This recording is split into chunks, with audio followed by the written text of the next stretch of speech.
Welcome back, everybody, to Awakening of the Rebellion. We got a new preview for May the 4th. Be with you.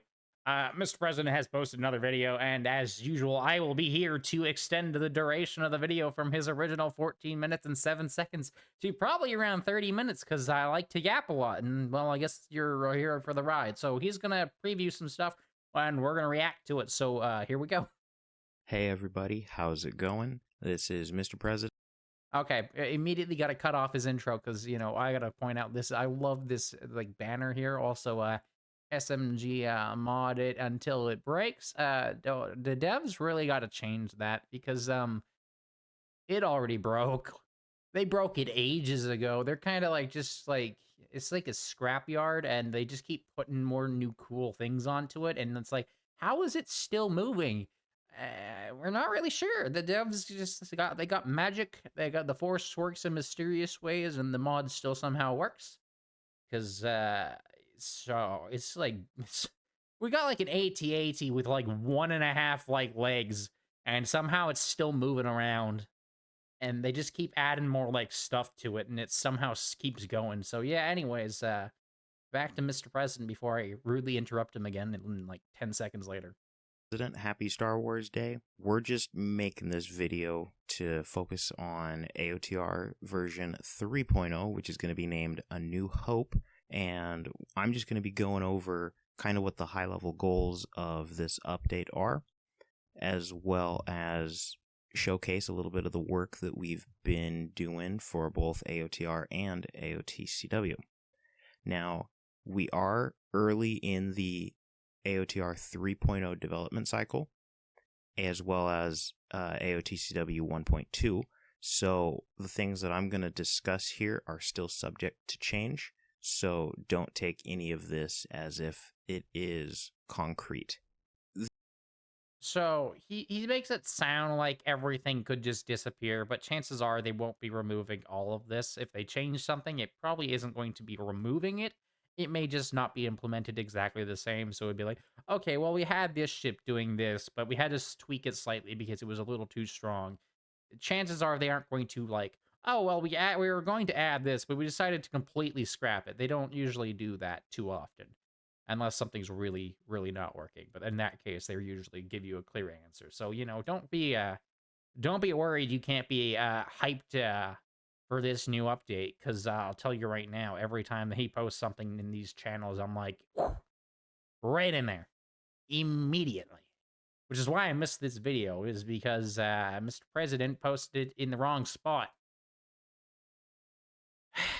He took too long. I saw the first post, and then I was like at work or something. Anyways, here, we're going to keep going.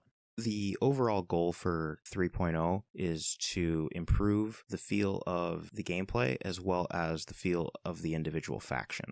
New, this is going to be obviously for Clone Wars, in case you're wondering. What he's showing right now are a bunch of the previews they posted in the Discord. And obviously this is not going to be, for Awakening of the Rebellion. That's Commander Gree, if I had to guess. And obviously very early render. They usually will make him not look like he's 4 different colors, but it's obviously work in progress because, well, it's he's not in the mod yet, so that's all you needed to know as to why he is still looking like this. Because yeah, he looks cool, but I'm pretty sure they're going to match the colors a bit more, as well as backporting all of the mechanics that were developed for AOTCW back over to AOTR. So this is things like your galactic events, diplomacy, randomized ground garrisons, stuff like that. The biggest problem that we've got with AOTR currently, like with the public version, is the fact that the Empire feels too scrappy. I don't know if you guys can hear it. There's just like coyotes howling in the background. Anyways, I think this is an A6, but I think it's an A6. It might be an A5. Either way, this looks like it's going to be a new model for it, but I can't tell. I feel like this is the A6, though. I could be completely wrong. I might be completely wrong. Anyways, look at the like cool actual like tower guns and stuff. They got the observer tower. Why am I got a spinning wheel? What is my computer doing in the background? I don't know. Anyways, we got what was this? Is this the beam? I think this is the beam one.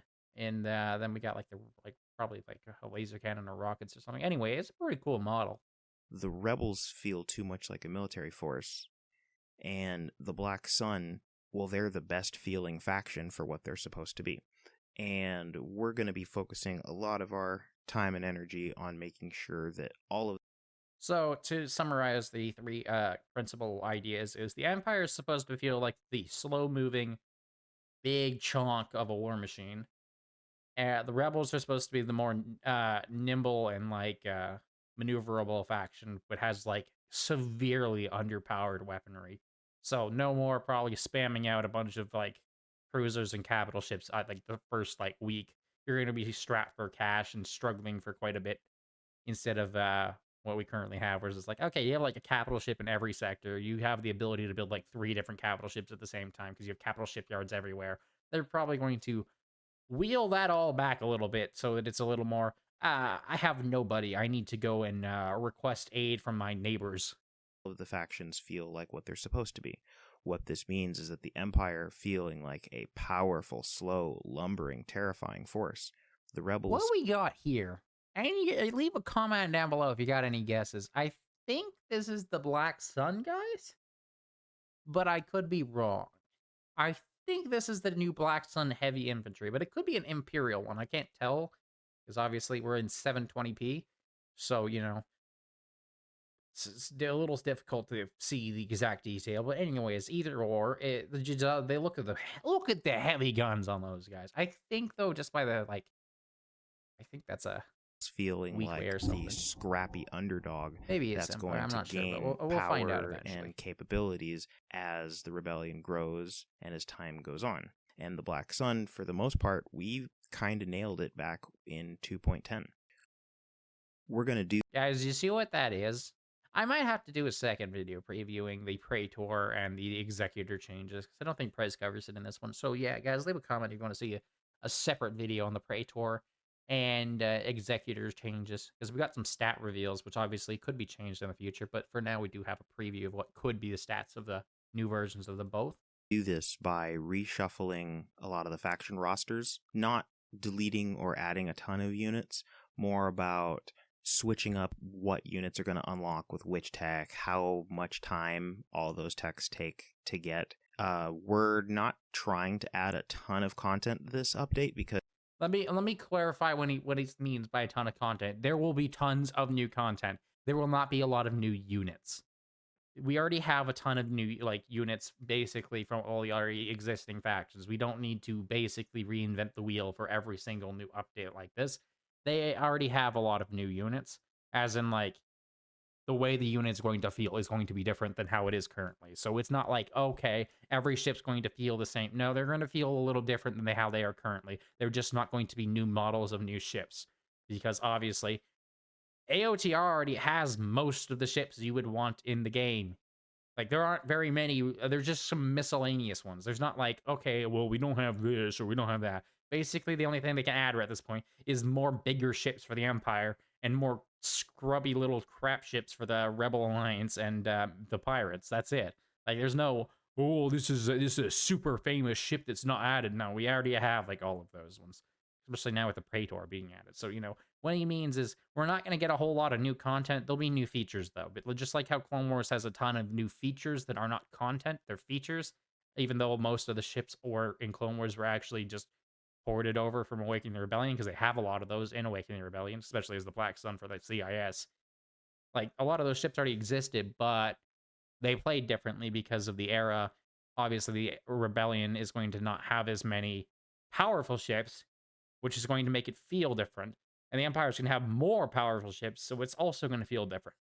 Because AOTR has a lot of content in it already. These guys look really cool. I just gotta say they do. I think these are the Neimoidian Yards. I can't tell if that's a new one or if that's a new unit version of them or something. I'm not sure if this is a backported unit for Awakening of the Rebellion that's like a new unit for them, or if this is going into Clone Wars. If I had to guess, this is for CIS, which does look really cool. Either way, I can't tell what kind of rifles they have. I think that's a sniper, but I could be wrong. That could just be a long, like Tuscan bow rifle type thing or something. So much to the point where there's a lot of cases where the content dilutes the feel of the game, and it doesn't feel as Star Warsy, if that makes sense. It feels too outside of what we know is visually recognizable Star Wars. But a lot of the systems that were done for AOTCW are going to plug in perfectly to AOTR. So I don't know who this is. You guys can leave a comment on which hero this is. This is definitely a new hero. They previewed this guy in the channel, like I said. I have no idea who he is, but he's, I'm sure, some famous guy that somebody's like, how do you not know who this is? And I apologize if he's some super cool, famous dude, and I just have no idea who he is, because I'll be blunt, I don't. But yeah, anyways, Two Prez's previous basically statement is that, yeah, they're not going to have a whole lot of new stuff, but they'll have new stuff. There will be no new ships. There'll be new play features. So the game will play differently, but it will be the same stuff. And obviously, they're going to be reorganizing each faction's roster so that they're not just the exact same build layout. Meaning, you won't be booting up 3.0 and being like, okay, let me build the same exact 4 ships the Empire has, same like 4 ships the Rebels have, and the same like 6 ships the Black Sun has, because they have extra ships in their 2 different build locations. So each has like 3. But yeah, basically, they're going to be making it so that each faction is a little more limited in its versatility. You're a little more focused on your specific goal. And the Black Sun, obviously, being the more miscellaneous faction, not having as much power, but also have that, like, a bit of everything miscellaneously found out throughout the galaxy instead of, a unified force or a underdog, like, underfunded rebellion like the Rebels have. So that we can bring that just classically recognized Star Wars feel back to AOTR so that we can get the game feeling the way it should be. So first I'm going to talk about the Empire. I'm going to talk about each individual faction. They're all going to get their own little section. So we got ground U-wings and X-wings on Scarif, which looks pretty cool. But more importantly, we're talking about the best faction first, the Empire. Mr. President really wants me to play as the Rebels, but I have to be honest, I am an Imperial officer to the core of my being. I was born as an Imperial officer on this earth. I spawned in as an Imperial officer. Nothing comes close to the firepower and actual just sheer joy that it comes across my face when we deploy an ISD for the first time in a series. It's a special feeling when you throw a giant triangle at some really small ship and blow it to pieces. Also, is that an AT-AT in the background? I think it is. I gotta go over. Yeah, we're gonna have another video because I gotta remember that they also posted a bunker turret, which looked really cool, and I'll rant about that for 20 minutes. So we're gonna continue because I will just keep talking otherwise. So don't worry. The issue that we find with the Empire is the Empire feels a little bit too scrappy, relying too much on built fighter squadrons and little corvettes and gunships to get a lot of their work done, and that just doesn't feel very Empire. So I 100% agree with this, and basically the way I feel about this is that the Empire currently in Awakening and Rebellion, it's not that they like can't spam only capital ships and just Star Destroyer everything. But basically, your Star Destroyers by themselves aren't good enough as a single unit to be doing everything when you have access to other ships. So it feels like you're being punished for not playing, basically, you're getting punished to play like an actual Imperial like player instead of being like, okay, well, this is my faction and that's how it's supposed to be. So the goal I guess they're going to aim for is a little more of, well, you're the Empire, what did you expect? ISD no support, that's what it is, that's how the faction works. And I 100% am on board for that idea, because you know what I hate doing? Making support ships. I hate making support ships. I just kind of do. They die all the time. You'll see in the Republic series how many times I have to rebuild the same group of support fleet. That little support fleet that goes on top of my ships, it dies all the time. Guess what? If we have an ISD that has slightly less ability, but still can do a little bit of anti-fighter, but it's got all that firepower in it, and the Rebels are stuck dealing with one of those, I would much prefer that than, oh, I have a cruiser and like 5 support frigates. Because that's just my play style. I am an Imperial player. I like big ships that do a lot of damage and just kind of like say, giant middle finger in the direction of the enemy. Empire. When I'm imagining the Empire, I'm imagining, ISDs, SSDs, big capital ships and cruisers and the occasional frigates with very, very rarely is there going to be specialized fighters or things like that showing up? When they do show up, they need to be very, very impactful to where. So also nice model here, but yeah, exactly to his point of why is the Empire going to need to have so many support ships, and why are they so prevalent in the game? I mean, sir, everyone's gonna go like, well, it's because they're cool. No, I'm sorry, you're just wrong. You're playing the wrong faction. You want to have versatile stuff? Go play the Rebels. You want unique units? Go play the Black Sun. The Empire is the giant triangle faction, and if you think otherwise, you're just wrong. I'm sorry. If you look at the Star Wars movies, the original trilogy, what ships do you see the Empire using? That's right, the Super Star Destroyer and the Star Destroyer. And then we have TIE fighters and Death Star. You know what else we have? We have TIE interceptors. Guess what else? That's it. That's the entire faction. 3 ships. They got TIE fighters, you got ISDs, and SSDs. That's all I want. Everything else is added garbage that makes me need to build something I don't want to build because I literally get punished if I don't. Because now, if we get rid of all that trash, put it to the side, and it's oh, sorry, your build cap limited on this, or you can't build these anymore because you don't have the high enough tech. They're tech 3 now instead of tech 2. Well, I get to go around and be Star Destroyer here, Star Destroyer here, Star Destroyer there. Oh, what? I don't have support ships? Can't build them, sorry. You're just kind of oh, that's, here's an elite fighter squadron. I need to be careful about that if you're a Rebel or a Black Sun player. The other thing is, this is, I think, a new model, they said, which, really nice. I mean, yeah, obviously the old model is really old, but anyways, very nice model for the Pride of the Core. Hopefully we get that for my Republic series, but I guess we'll find out how long this takes, because these obviously are still very far away in development, because the devs just keep making more stuff and keep throwing more stuff into the mods. The problem is they can come up with ideas a lot faster than you can implement them, and that's just kind of how the world works. Is they keep thinking of new stuff that's really cool, and we're all oh, I want that, and then it's well, it takes time to implement it, and we're all ah. But yeah, anyways, I am very excited for this Empire with nothing but ISDs and TIE fighters. Sounds absolutely glorious. Even if we keep losing because we have no fighter support. There's a lot of different military units or ships or whatever that can be represented in game, but there's just too many for us to be able to make them all matter in game. So this is exactly this is what I feel like when I look at the Empire's roster of frigates and cruisers. I literally barely even care about half of them. I use the Nebulon B2 and 2 or 3 of the Picket ships, like the Lancer or the Raider. Everything else is worthless. There's no point in building gladiators right now because they're obviously not very good. They're pretty much garbage after their previous nerf. There's no point in building the ion boats because at that point you might as well just bring in an ISD-2 and shell everything, or bring in a Victory 2 and shell everything. So what exactly is the point of those ships? So either one or two things needs to happen. 1, they need to be changed in their role, or 2, they need to be removed from the main roster as a build unit, because otherwise I get yelled at in the comments for not building them. And guess what? I don't want to build them.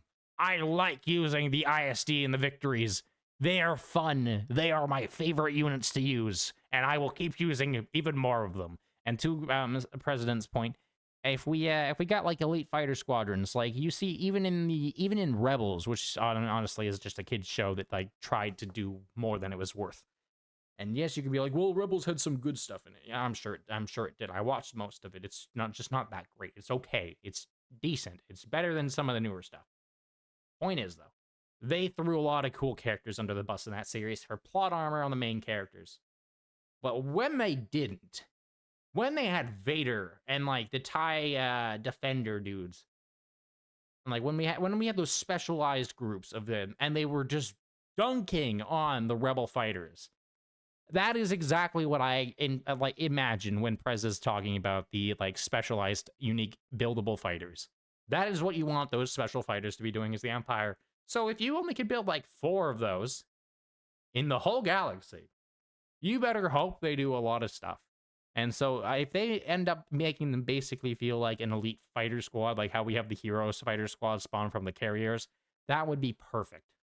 Because honestly, they actually are really good when you get to use them. And make them all have a proper feel to it.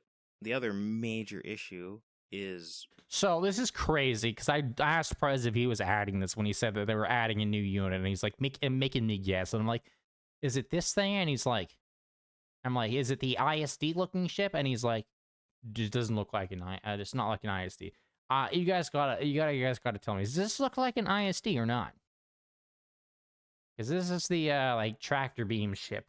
I'm not sure how they're implementing this thing. It's gonna be interesting to find out. But anyways, this is the tractor beam ship that has like 3 tractor beams that gets like sawed in half. But like, come on, it looks like a gladiator or something. When I was saying earlier that the Empire feels too scrappy, well, they kind of have to be limited, especially in the early game. Otherwise, like at best, it looks like an Arquitens bridge, which is still an Imperial like design. They're gonna steamroll by mid to late game, which becomes not very engaging and not very fun for the player. So this is the most accurate statement of all time. The way the Republic feels in Clone Wars is how I imagined the Empire supposed to feel in the late, like mid to late game, whereas they're no longer just the king of the galaxy. They are like, they have good stuff, but they are not the top dog anymore in every capacity. They still have their Pride of the Core type ship, which is a super Star Destroyer, and everything besides 1 or 2 ships just gets crushed by it. But the smaller like command Venators and stuff are no longer just instantly killing stuff. Like, if you think of how powerful the command Venator is, it's other than Providences, obviously, that are really powerful. But I'm thinking like along the lines of a command Venator against like a Munificent, or against like a, what's it called, the Recusant. They aren't as powerful when you go up against the later tech like ships of the CIS compared to basically the Recusant and the Munificent, because they're like early tech. They don't have as much armor as the late game units. They kind of get destroyed, like a Bulwark. Basically, Bulwark and Dauntless, same role. They kind of get in there and they're a big chunk that are like kind of ruining the game for the like Empire's steamroll plan. But like in the current version, the Empire, even against Dauntless, is just not going to lose, because the ISD2 is so much more powerful than anything that the Rebels can field. Which is not exactly the goal of the game, because other than fighters, Rebels have nothing going for them. And unfortunately, the AI is not good enough to make use of their Rebel fighters to win most engagements, even if they have thousands of them. Which is why they're obviously planning to nerf the Empire's fighter capabilities a bit, so the Empire's more like, we are losing ships because the AI has sniped all of our shield gens out of our ISDs. Which obviously will not be fun for the Empire, but it'll be accurate. So how we're going to be going about solving these problems is essentially with Dark Troopers. Those are Dark Troopers. We got it confirmed. I'm totally making another video on this because we're 23 minutes in. We're 4.5 minutes into the video. I got to stop. So if you're thinking in terms of AOTCW, this is for things like the Legion system, where you can get a set amount of whatever units in this category. So there's going to be some more specialized Imperial infantry units that are going to come, that are going to be done under a special forces group. Oh my gosh, we actually get to see it in action. And who's that hero down there? Is that a new hero they're previewing? Is that 2 new heroes they're previewing down here? Ooh.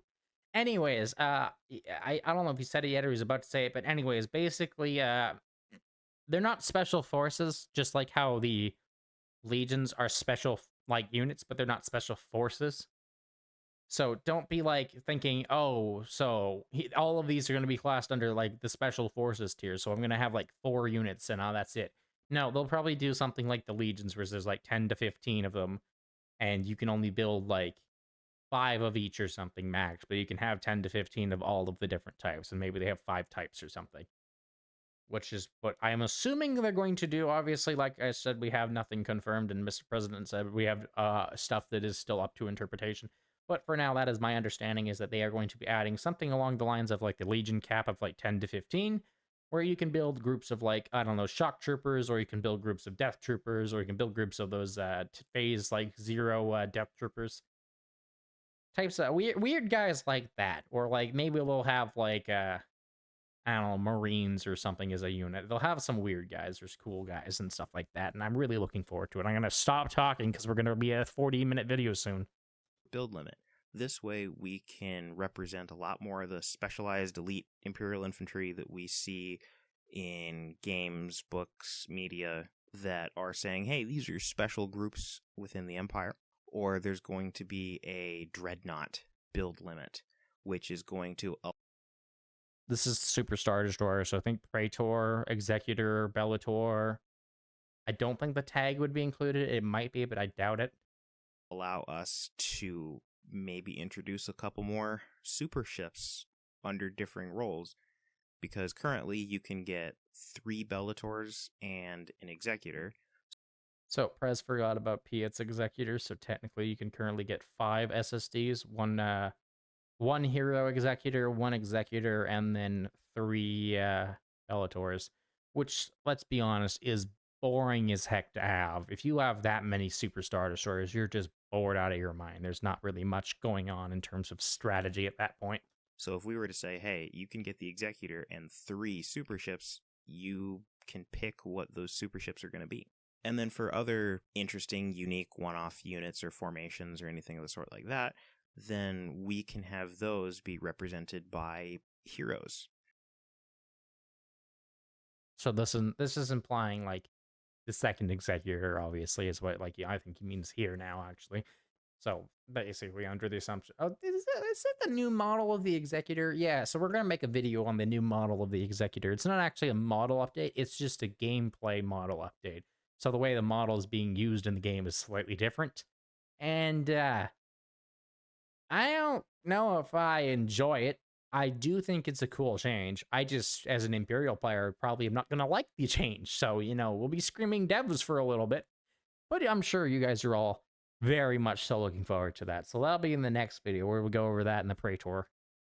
And then speaking of heroes, there's going to be a set, all the traits from AOTCW plus a few new ones are going to be coming in. And those traits are going to make it so that, oh, hey, it's not just another infantry commander or different flavors of the same hero, which is a complaint that you have about AOTR right now. So that's going to be a great addition to the game. Another thing we're going to do is, through the use of missions, events, that kind of stuff, we want to make it so that there is a little bit more focus on the Imperial backline.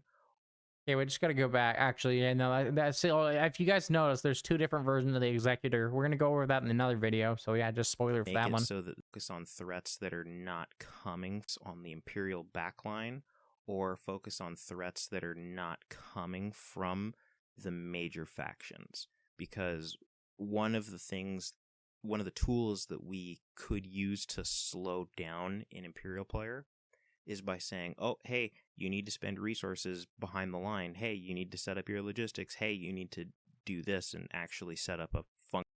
I can't tell if this is in fact like Mara Jade. I think that is her, but I could be completely wrong. Like, once again, my Star Wars lore is not the most insane as it used to be. If you had asked me 5 years ago, I would probably been like every one of these characters I would have known. But it's been a while, so the knowledge has faded. Anyways, to his point of making the Empire struggle, I'm not sure how they would go about doing this. One thought that came to mind was if you take the mid-rim through an objective mission, meaning like, okay, you've capture the mid-rim as the Empire, like secure the mid-rim as like a mission objective, like the story missions. I don't know if they're going to be doing those or not, but like that's my thought is like if they did something like that, it's like, okay, secure the mid-rim. All right, you've secured the mid-rim. Well, now you need to fortify every single world with a garrison outpost, like a barracks or something on like 2 or 3 of them. Like you need to build 5 barracks and you need to build like 6 factories or something. It's like, yeah, build a bunch of infrastructure. Make sure we are fortified and well defended on these worlds because we are the Empire and we actually have stuff. And we're not like the rebels who just can build like 1 outpost on each world and then just ditch it, or not even anything, and just keep going past it. Functioning military, rather than being scrappy underdogs that can leave, planets undefended, or criminals that can just pay thugs to look over things. So we want... Yeah, so basically, like, the Black Sun could take over a new sector. They don't care about anything on the sector, the people on the sector, or anything about the sector. They're literally just like, all right, we're in here stealing money now. We made a mine or something, and now we ditch. Whereas the Empire is like, all right, we've occupied this sector, and now we own this sector, and it belongs to us, and we will not let anybody else have it. You want to make it so that the Empire, you actually have to set yourself up, and if you don't, then you leave yourself vulnerable. Moving on to the Rebels, they actually have the opposite problem that the Empire does. The Rebels feel too much like a straight-up military force, and not like a bunch of scrappy underdogs that are trying to, restore the Republic like they should. And how we're going to be addressing this one is we are switching up the... So, you saw the executor damage version right there. But like I said, we'll have our own discussion video on that stuff in the Praetor. And we got another new ship here before we talk about what Prez is talking about. This is the stealth ship from Clone Wars, really early on in Clone Wars, which is quite interesting that they're going out of their way to add this thing. I'm not sure what it's going to do. I'm sure it's going to be like the missile launching boat or something that it was in that one. But it's very interesting to see they're adding this thing because it doesn't exactly do a whole lot. Definitely going to be build limited, but I don't know how they're going to implement this thing because it's such a niche ship that I can very well seeing it be like completely worthless to 30% to 80% of the player base, depending on how it's implemented. If it's got like low firepower, 30% of the player base is going to figure out how to use it. If it's got decent, like moderate to like good firepower, like in terms of weaponry, which it doesn't like really have, it's just like my guess is like they would add some stuff to it, then maybe it can be up there with like an acclimator. If it doesn't, it needs at least the firepower of the acclimator with like the torpedoes for it to be even remotely worth building. So yeah, well, it'll be interesting to see how this works. Anyways, on to the Rebels. Very excited to see the Rebels be nerfed into the ground, dragged off their high horses, the powerhouse that they currently are. I know my series wasn't, but that's because they intentionally gave up the whole Mon Cal sector. If you haven't seen that one, that's the best example of what it should feel like to play as the Rebels, where you're struggling 90% of this like series to fight off against 450,000 SSDs and ISDs. So yeah, that is hopefully the entire mod and not just one, because like I literally gave up 2/3 of the galaxy of the Rebels just to fight in the South, and it was really fun, but it was a struggle. Early Rebel roster. On the ground, they're going to be a lot more of these like modified civilian speeders, mixed companies, sector forces. So I was actually in a call with Prez and I think some of the testers. We were talking about he was asking us questions about this, and we were basically going, we want the Rebels to feel a bit more miscellaneous. They're too unified in terms of their starting infantry. So our was basically think of it like an idea we threw out. I don't know if it's going to be implemented as this. Obviously, he did say it would be some type of like weird assortment of units in the company instead of like a unified one. So obviously for tier 1, think of it being like, okay, well, we have a sniper, we have a rocket launcher, and then we have 2 blaster pistols and like 2 blaster rifles in our squad. And our squad is like with like 1 grenade. And it's a weird like assortment like that. And each group has like that. And it's like, well, they're not specialized and they're not like they're not good against like vehicles or anything, but they have a slight anti-armor, slight like range, things like that, so that like they're not going to be doing super well, but they're still versatile because the Rebels, they brought a bit of everything, kind of like how the guys on Scarif had like a bit of every type of like weaponry mixed into their like landing force. That was kind of the concept idea I was like trying to mention. So hopefully we get to see something pretty cool like that in the new roster for the Rebels ground infantry, because like you said, they are going to be changing them a bit. That are going to be more focused on mobility rather than taking straight up fights, hit and run. That's going to be on the ground. And then in space, their roster is mostly going to be similar-ish role-wise, but the units that are there are going to, again, feel a lot more civilian and less cohesive. And then no more spamming a bunch of like combat variant ships, probably is what he's meaning, is at the start the Rebels aren't going to be able to pump out a bunch of like late game or mid game fighters. You can't be pumping out like 200 X-Wings on week 3. It's going to be more of, well, you have a bunch of refitted combat freighters that have like they have guns, but like they're like a CR-90 that was refit instead of a combat variant built for war, which I'm really excited to see. Like kind of like how is the ground vehicles right here that are refit civilian vessels. I'm really looking forward to these because one, to blow them up as the Empire is going to be really satisfying with the AT-AT. And two, as the Rebels, going to be really funny trying to drive these things around and going, it's not doing any damage to the AT-AT! Run away! Fall back! With your tech unlocks, you're going to be kind of unlocking into major military capability. We actually get to see it. Dang, look at this beautiful. I can't tell if this is a turbo laser or if this is the new bunker turret for the Empire. I can like to think it's the bunker turret for the Empire. It looks so cool, but we're going to talk about that, I think, in the other video. But those are capabilities you're not going to start out with. And then their starting forces are going to be adjusted as well. Coupling that, the Rebels are going to get diplomacy. When we were talking about backporting diplomacy over from AOTCW, one of the biggest points of discussion was that the Empire should not get the diplomacy like you have in AOTCW, where, you know, you could move Padme around to the different planets that have the handshake symbol and then do diplomacy that way. The Empire is not going to be capable of doing that. The Rebels are.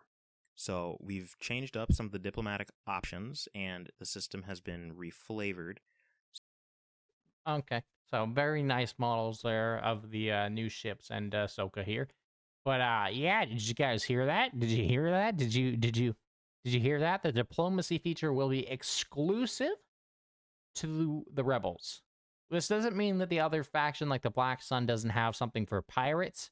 This just means that overall, as it currently is in Awakening of the Clone Wars, as it is where Padme goes around, that exact feature is only going to be for the Rebels. Obviously, they will tweak the missions to be a little more themed for the Rebels, and maybe they'll give them extra mission, because I know there's only so many diplomacy you actually can do before you finish them all. So hopefully they don't cap the Rebels too hard on that, because I think that would be a really good feature to let the Rebels just keep going on diplomacy. Not so much like the like take over neutral planets one is. That one's not all that important, but the like basically steal or recruit new ships and recruit random infantry from the ground. Those missions feel like they should be able to do those at all times as the Rebels, because, well, obviously that's the whole theme of your faction, is people going around and begging everybody else, going, hey, can you lend us your speeder to go to war with the Empire? Hey, do you want to join up and sign up to blast the Empire in the face with your little blaster pistol while they're in an AT-AT? Yeah, sounds great, awesome. Well, get in the car, we're going to drive down the street and start opening fire on them. Obviously, it's not going to go very well, but, you know, if enough people do it, we might actually get somewhere. I really like that idea. Whereas the Rebels are just kind of going around going, hey, everybody, do you want to join us? And they're like, nah, I'm not sure about that. Okay, maybe. Okay, maybe over here. Oh, okay, these guys are on board. And just slowly accumulate more stuff that way instead of having to rely on, like, building your units. Because it feels more natural to be like, well, we persuaded them to join us. So that it makes a bit more sense for the era. But that system is going to be in play. The Rebels would also be negotiating with independent planets as well as minor factions, because against a very powerful empire, the Rebels are going to need to take a lot of care to foster relationships with independent planets as well as the minor factions. The Rebels are also going to be getting new heroes with the same trait system, so that we can really make it so that different commanders are going to have the level of impact that they do in AOTCW, so that once again, heroes don't just feel like, hey, we've reflavored, you know, here's an MC hero, oh, here's another MC hero, oh, here's another MC hero. They're not all going to feel the same. Basically, I like this idea more than I think I've really liked the idea of making the heroes more unique. And it's like, especially the idea of giving the Empire a bunch more ISD heroes, but they all have, like, negative positive traits instead of pure positive traits. Like, I like the idea that the Empire has cheaper ISD, like later versions of ISDs, but maybe it's like the political ones where it's like, all right, well, we have 3 political ISD2s at a lower tech. So in theory, you can build ISD2s early, but all of them are with like a political admiral who's just massively impacting the like overall balance of your like group. So you have to bring in some like other competent officer like Thrawn's like does, where he has like an incompetent guy under him or an incompetent guy above him, and overall they're like barely managing to get stuff done because the incompetent guy is just throwing everybody else under the bus in the process of trying to steal achievements anymore. Moving on to the Black Sun. The Black Sun has this issue of they're supposed to be pirates. Nobody pictures pirates running around with fleets and fleets and fleets of capital ships being able to just militarily contest everybody. And I know that like with the base game and Forces of Corruption with Tyrazon and the Zon Consortium, like, okay, we can do that with them. Or the Hutts having a traditional conventional military, even though, you know, it is outclassed by the point of the Galactic Civil War. But things like Xyzer or IG being able to stand toe to toe, that's not going to be as much. And if you want to have those big fleets, you're going to have to move into tech. What that realistically is saying is that we're going to be limiting early access into your larger capital ships and using asymmetric warfare and modified units or refit units to make your navies go. If I had to give an example of what I think he's talking about, is currently the Black Sun base faction, no tech, no hero upgrade or any unlocks like that, can straight up immediately build Venators and Corellian battlecruisers. Which is kind of ridiculous, because why is the Black Sun spamming Venators like more than the Empire, and also able to spam out Corellian battlecruisers? Like, where'd they get this trade deal with Corellia that's doing this?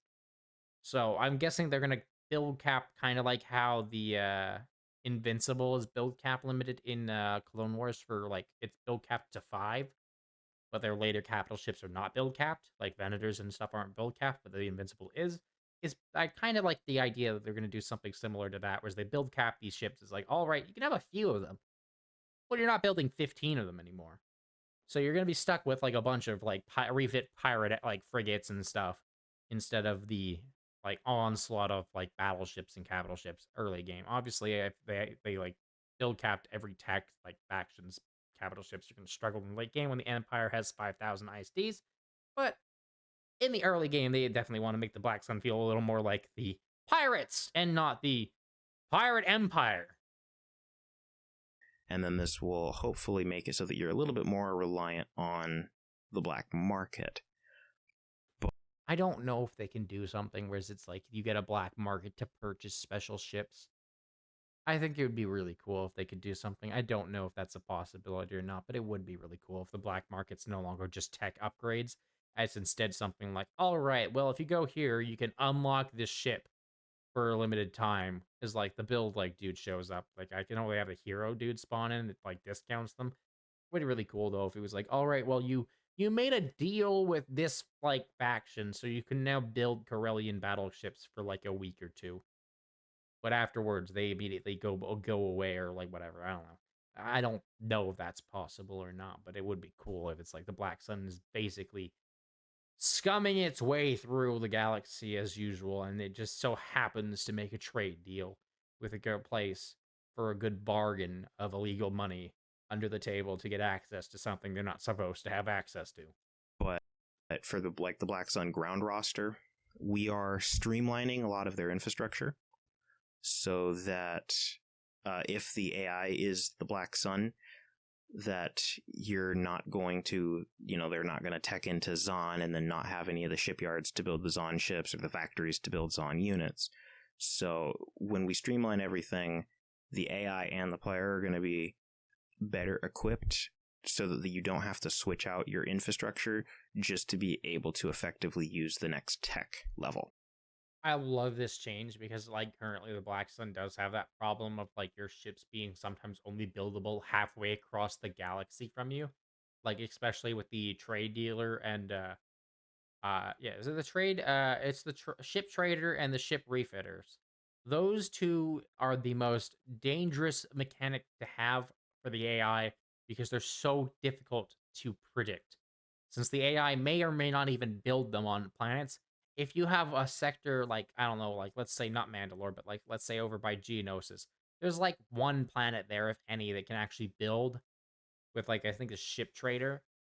And if you don't have them build on that at the start, they literally cannot build anything from the ship trader. They can only build ship refitters, which means that an entire like half of their tech tree, and sometimes depending on the tech that you build, most of the valuable units won't be buildable in an entire sector, which is really bad for the AI that has problems building fleets as is when it has all of its units available.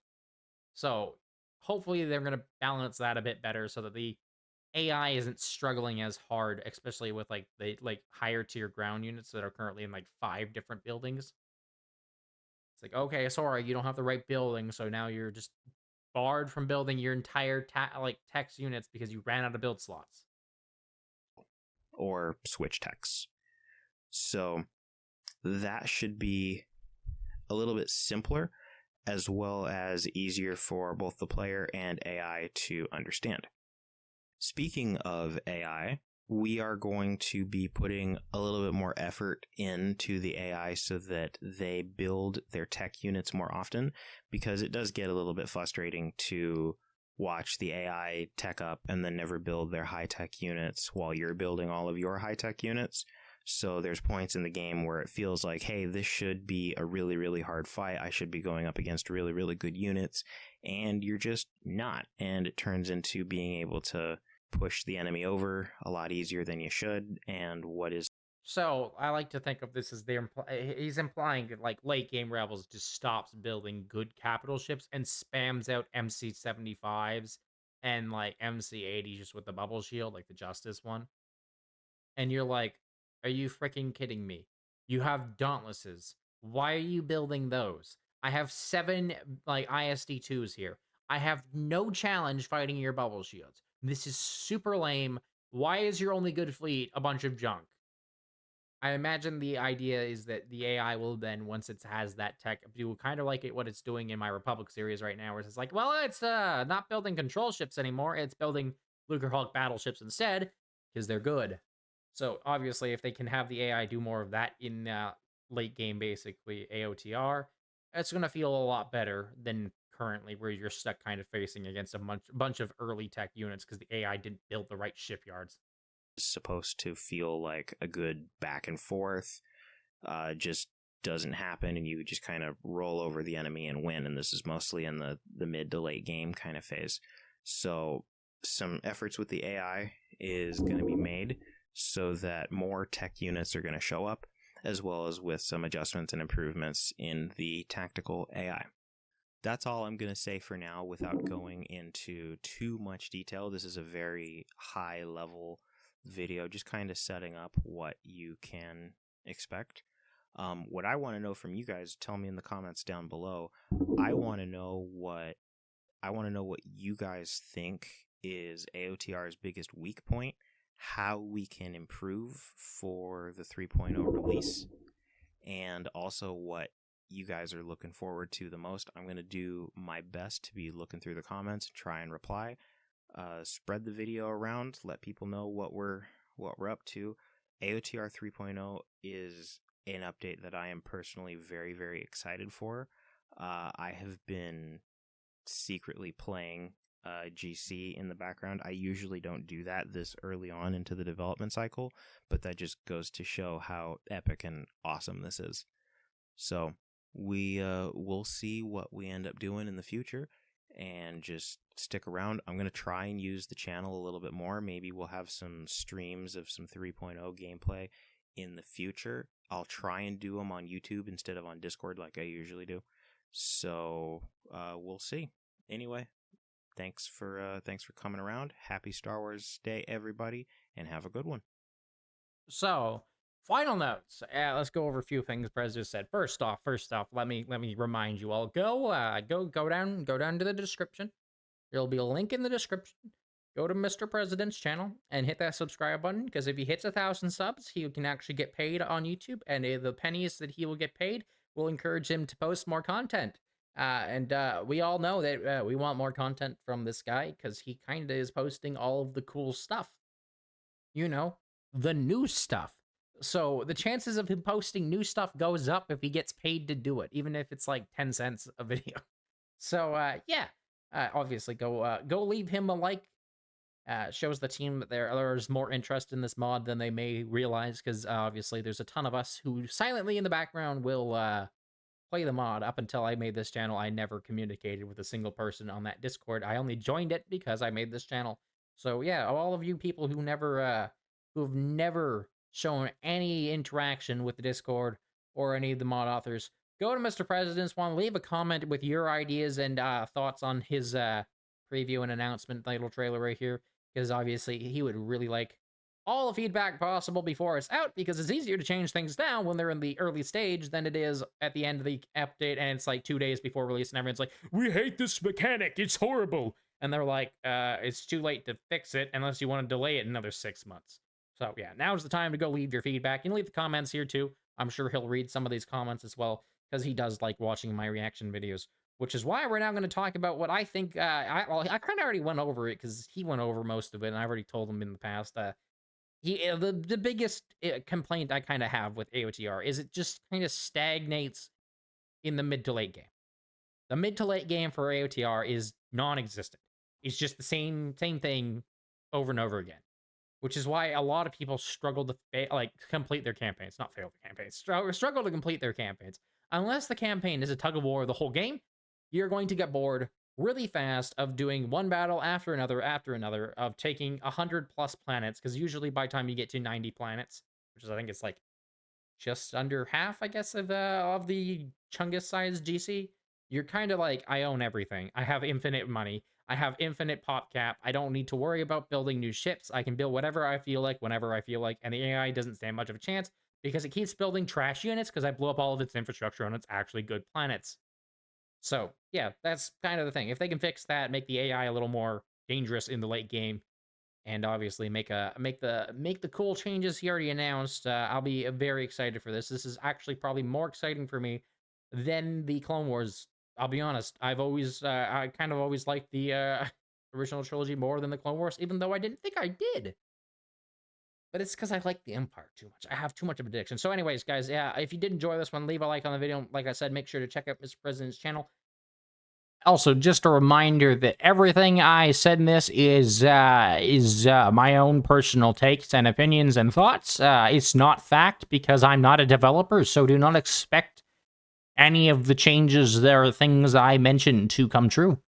If Prez said they might happen, they might happen. If he said they are happening, they're probably happening. They still could change, but like he said, everything in this one is subject to change. So in the future, when he says that it's 100% happening, it will be 100% happening. But until then, remember, I just make videos. He's in charge. I'm not. So if you want to yell at somebody about new content, he's the one. Yeah, not me.